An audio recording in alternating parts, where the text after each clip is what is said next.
So in this screencast, we're going to finish up proton NMR spectra with kind of these end of the just wrapping up kitchen sink ideas. In the previous section, we saw that signals are split as a result of various local magnetic fields generated from the spins of coupled protons. Now, each peak is in a split signal represents a slightly different frequency that's being detected. And the frequency difference between any pair of adjacent peaks in a split signal is called a coupling constant. So a coupling constant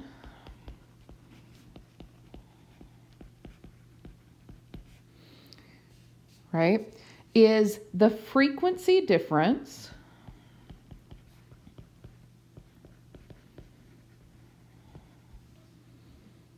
between any pair of adjacent peaks in a split signal. And it has the unit hertz. Now, coupling constants can be really helpful because their values are characteristics of the kind of protons that are involved in coupling. And you can see the coupling constants here. Generally, you measure these with a ruler. You are not going to be able to do this on your project. You're not going to get good enough resolution to do this. But know that with some higher resolution instruments, you can measure these. So when we talk about coupling constants, one of the things that we know is that signals of protons that are coupled together exhibit the same coupling constant. Now, this is because the energetic effects of one magnetic dipole on a second are the same as the energetic effects of the second magnetic dipole on the first. So, for example, in the spectra we see here, which is 1-bromo-4-ethylbenzene, we have 4 distinguishable signals shown here, here, here, and here. Okay? Protons A and B are coupled together, so their signals have the same coupling constant, which you can see here and here. So if we measure between these two, like I said, we do this generally with a ruler, we get 8.5 hertz, right? And now newer instruments measure it for you. It's really lovely. Now, protons C and D shown here are also coupled protons, right? The protons in C will split D. And so what we see, and then the protons, of course, in D will split C. So that's why for C we see a quartet, and for D we see a triplet. And so because these are splitting each other, they're going to have that same distance between peaks, which is 7.6 hertz. Now, one important aspect of coupling constants is the splitting that we tend to observe when the protons that produce a particular signal are coupled to 2 or more distinct types of protons. So let's look at an example of that. So here are some complex couplings. Again, it's one of those pesky double bonds where I said, hey, look, this is one of the examples they're going to show pretty frequently where these two are going to be in different chemical environments and show up with different splitting. And so here's the complete NMR of this molecule. And because A is closer to Br than this proton, it's going to be in a different chemical environment. And so you can see here, right? HA is a doublet. HB here is a doublet of doublets because it's split by this to give a doublet, and then it's split by this again to give a second doublet. And then here, C, you end up with a quartet. Now, when we look at this, what we're going to see here is that HA is coupled to HB by a coupling constant of 1.8 hertz, and HB is coupled to HC by a coupling constant of 7.1 hertz. And then HA is coupled to HC by a coupling constant of 14.9 hertz. So these are all coupled together. So notice the splitting for all three signals is more complex than that simple singlet, doublet, and triplet that we talked about. Now, you're not going to see this in your spectra.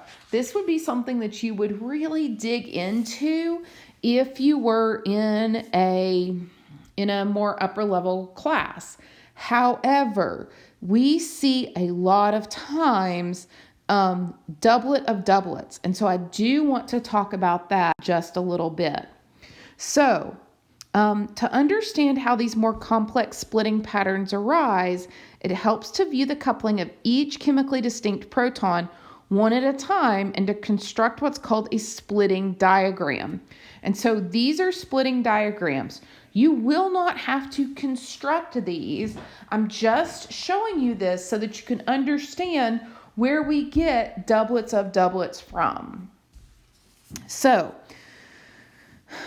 the first figure here is considering the splitting of the proton signal by the proton H here. So we look here at this one, okay? And what we see is it's first going to be split by C, and so it splits it into a doublet.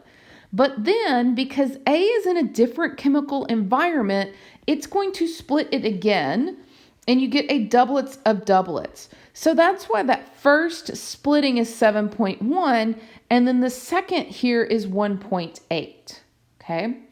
Now, let's look at the second splitting that we get here, where we have HB, and it's split by HA, right? And then split by HC. Again, we get a doublet of doublets here, but it's 7.1 is the difference between this one and this one and this one and this one. So it's the same signal. It's just because it's split twice, that's why we get two different coupling constants here. One that's 1.8 and one that's 7.1. It's because at the same time that HB is being split by HC, it's also being split by HA. Okay, so we get these two splittings, and because they happen in different orders, but at the same time, they give us these peaks, which are the same, but have different coupling constants. Again, you will not have to describe this. I'm including this for people who maybe want to go to graduate school in organic chemistry, and I want you to see that and recognize what a doublet of doublets is.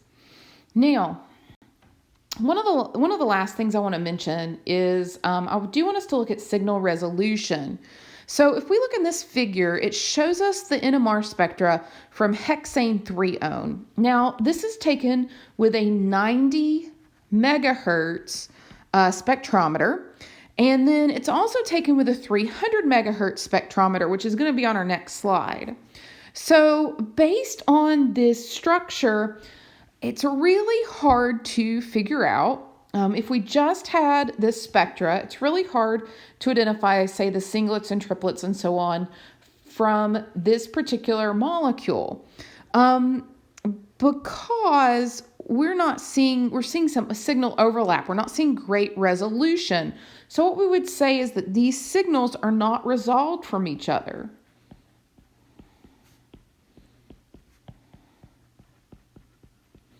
When you increase the strength, and you have for example, a 300 megahertz, and so exact same compound, just 300 megahertz, look at how beautiful that is. Those signals are resolved, and we can see that those are definitely two different signals there. So this leads us to kind of this general statement where the signals in an NMR tend to be better resolved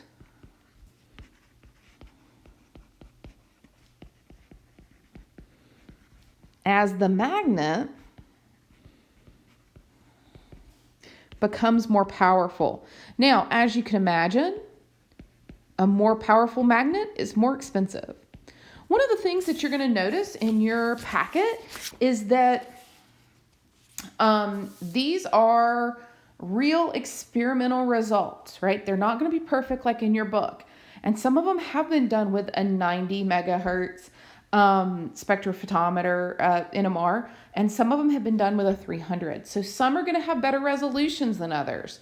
You'll still be able to get information, but it won't be complete or, again, an end-all be-all spectra, right? So you'll have to use this in combination with information from your IR and information from your mass spec. Now, with these two concepts in mind, if you look here at this particular figure, we can see even more closely how well or how the magnet strength affects the quality of the spectra.